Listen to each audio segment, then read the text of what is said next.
Hey guys, welcome back to my channel. So I want to make a video that is going to be perhaps a little bit controversial, but I'm going to make it in the hopes that I get a bit of a discussion going on in my comments. If you agree with me or disagree with me, I'd like to hear your opinion on this. But I think a number of people are wondering exactly how politics is going to affect their pocket, particularly when it comes to investments. Now, it's really interesting in this Bitcoin bull cycle that we're currently experiencing, how much politics is starting to influence how people see the direction of Bitcoin. This is a trend that I didn't really strongly notice in 2021 or in 2017 and previous years, of course. But this time, it was it's really had an impact on the price and the overall sentiment of the overall crypto community. And I think the most obvious one in particular was when there was before the assassination of Trump, there was the really disastrous debate that Biden had with Trump. It was Biden that had the disastrous debate. Now, at my time of doing research, I was looking at Polymarket. And Polymarket is a betting, essentially like it's a betting website. It's on the blockchain, but you don't just necessarily bet on sports betting. It's become particularly popular for people wanting to bet on political outcomes, particularly elections. Now, what's very fascinating about these kinds of markets is that people are putting their money on the line, and they're much more likely to be truthful about what they really believe is going to happen, because if they say something that's, if they are putting out a bet that they believe is untrue, obviously it's working against their interests, right? This is compared to, say, traditional polling, where they can easily be manipulated by people that want to create like a self-fulfilling prophecy. So that if they say, Madam President has like a 99% chance of winning the presidency, more likely people are just going to assume that the other candidate is going to lose, right? So these prediction markets have been very valuable in determining who is going to win elections. So what happened was, Biden had a very disastrous debate, and on Polymarket, the chances of a Trump presidency, beating Biden, went up dramatically. And as a result, the price went up dramatically. And the reason why the price went up dramatically is because Trump was slated to speak at a big Bitcoin event in Nashville, Tennessee.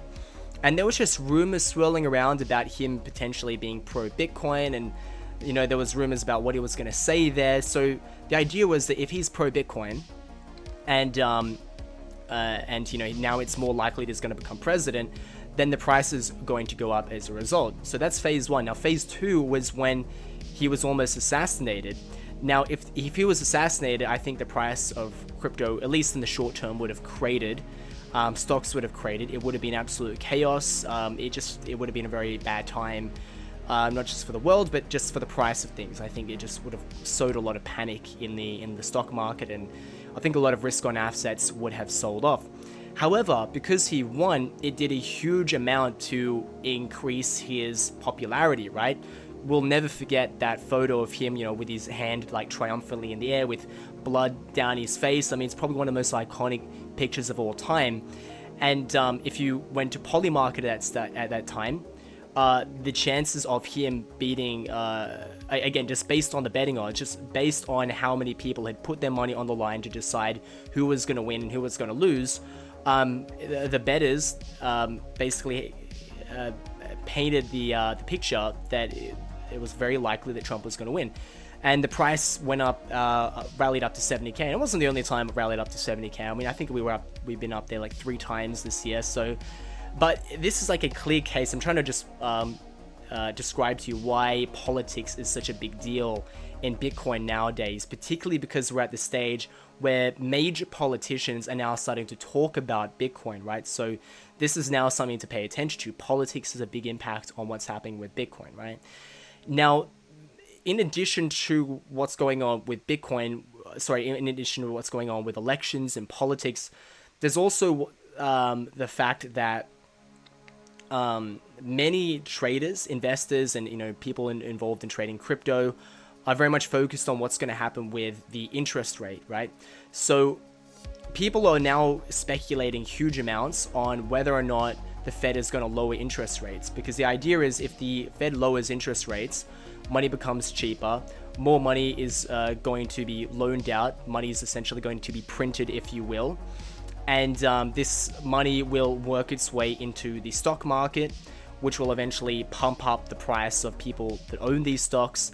And it's also the fact that because there's more money in circulation, it's devaluing the currency at large, and as a result, those that own things that are more limited in quantity, like stocks, they're more likely to appreciate in value. So there's real value in just knowing when the Fed is going to reduce interest rates, and a lot of people have been waiting for these kinds of waiting for this to happen, and they're waiting for the events that will precipitate a lowering of the lowering of the Fed, right? So one of the things, sorry, I'm just getting a call. One of the big things is like employment figures, right? So people, especially in the crypto world, are now focusing a lot on whether or not if employment is down, right? If employment is down, then the Fed isn't as likely to be as urgent about lowering interest rates, right? Because things are going well, so they might as well continue to focus on lowering inflation, right? Which is the reason why they increased the interest rate in the first place. So the weird thing is, it would actually be more ideal to hope for, not that hope really does anything, but in an ideal world for these people that want the interest rate to go lower to essentially pump their meme stocks and crypto, is they would actually want the employment rate to be higher, because if the employment rate was higher, the Fed would panic and it would likely abandon its resolve to continue to have higher interest rates because it's slowing down the economy, and they're going to get a tap on the shoulder by the president, the current president, who wants re-election, or at least re-election for Kamala, and they're going to have to, he's going to ask, the president's going to ask them to do something about it, right? And the central bank has a responsibility to the president to basically do whatever he wants, and the president just wants job numbers. They don't want, they want more jobs and they want less unemployment, and as a result, if there is higher unemployment, the Fed is much more likely to do the thing that investors want, which is to lower the interest rates, which will again pump their own value of their stocks, right?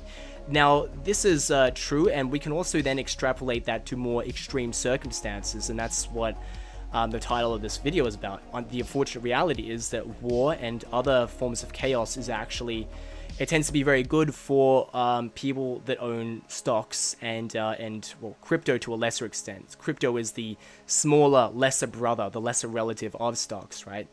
And by the way, I wouldn't be surprised if, there's probably a whole lot of conspiracy theories that could be had here. Because the people that benefit the most from chaos are the ones that own most of the things, like stocks, like real estate, or like whatever. And whenever there is a huge chaotic event, like let's talk about COVID, for instance, real quick. What happened when there was, when COVID was announced, lockdowns were announced, I think in March, right? What happened? Stocks absolutely plummeted. It was one of the worst days for stock in history, and people continued to sell, not understanding that because there was such a bad event, what was the Fed going to do? Well, they were going to dramatically reduce interest rates so they could essentially pump the economy with more money, and that would ultimately spurn the price, that would increase the price of stocks and crypto and stuff like that. And it represented an amazing buying opportunity, right? So when everyone was selling because they were panicking about the economy being shut down, the people that were really smart knew that this event wasn't going to be accepted by the Fed, who likes to play God. Now, because we know we like to play God, it's guaranteed that they're not going to let the stock market go down forever, and they're not going to let some kind of exogenous factors like a literal plague. It could be a meteorite hitting the earth. It could be war. All of these things, like the Fed is going to do what it can to mitigate these disasters, despite the fact that long term it's got very disastrous consequences if they continue to try to do these things. But it's not going to stop them. Now they've been doing this for such a long time. Every single time there is the disaster, they're going to step in and they're going to they're going to create a lot of stimulus, right? So after COVID was announced, everyone sold off. And then what happened? Very predictably, they decided to lower interest rates and massively stimulate the economy, causing the people who bought at the bottom to become very wealthy, and of course, just causing the people who had a lot of assets to begin with to become, even wealthier, right? And I can even talk about the fact that, just 2 weeks ago, there was a huge stock market plunge. I don't want to say crash. I think that word gets used too often, but there was a large plunge in the market. And this is because of the depegging of the unwinding of the Japanese yen carry trade. And so just to explain that real quick, the Japanese central bank had interest rates at 0%, so people could essentially borrow money for free. Now, the people that were taking advantage of this the most were speculators for all intents and purposes. And that includes pension funds in Japan, that includes institutional banks, commercial banks, retail banks, just borrowing money for free and then taking that money to the US stock exchange and doing like interest arbitrage, right? Where they were getting like 1-2%, like in an American bank or like some stock, tech stocks or whatever. And they were just getting free money from it, right? It's ridiculous, right? And this was causing enough inflation in Japan where the BOJ, the Bank of Japan, was forced to start increasing interest rates to start taming inflation. That caused these Japanese speculators to sell off what they were holding in America, ultimately dumping huge amounts of stock on the open market, dumping the price. And this large sell-off freaked out enough people that it's actually caused the Fed to promise to start reducing interest rates. Like, that was enough to do it, right? So now we're going to get to war. Now, if you thought that, maybe you don't even think it's that bad, but if you thought, a bunch of Japanese speculators pulling stocks off the stock exchange was enough to reduce the interest rate, by the Fed, causing the Fed to reduce the interest rate, then, just wait until there's a major war. And my belief is that, and I hope I'm wrong about this, but it looks like we are going to be heading into some pretty dark times, particularly when it comes to war. And if we do see that, I think it'll be a similar trend to what we saw during COVID. Where during COVID, again, there was a huge jump because there was a lot of panic selling, but it was preceded by the Fed stepping up to the plate and saying, we're now going to print money basically out of thin air. We're going to reduce the interest rates massively to, save the world. And then all those that own stocks will go up. In this case, it will be like Halliburton stocks or like, people that want to bet in that direction. But I think that they're going to reduce the interest rates on a much larger scale than I think even during COVID, because the government is going to be forced to spend huge amounts of money, borrow huge amounts of money in order to be able to fund, the war effort, right? They're going to have to, be manufacturing tanks and planes and aircraft carriers, sending people overseas, sending huge amounts of funds to supposed allies where it probably just ends up in a black hole, like Zelensky and stuff like that. There were just huge amounts of money is just going to be needed to keep up this war effort. And the reality is that those that save money, have cash in their bank, are essentially going to be robbed. For those that have cash in the bank, they're going to lose out. Their money is going to be sufficiently debased, while those that have assets that are in limited supply, stocks and crypto. Crypto is obviously far more limited in supply than stocks. Those are the people that are going to do well, because they're going to not only avoid the debasement of the assets they own. More and more people are going to seek safety in these assets, and more there will be a flight from cash, because more and more of it's been printing out of nowhere, and we're going to experience more inflation, right? The more inflation that happens, the better it is for stocks and crypto. So in conclusion, some of these very disastrous events we're going into, I think are going to have a very positive impact on the price of crypto. And again, this is not something that I hope happens, but I just see these are the things that are going on the horizon. So if you do feel like these things are more likely to happen, then yeah, it's time to start stacking those sats essentially, right? So that's really it for this video. Thanks for watching, guys, and I'll see you next time.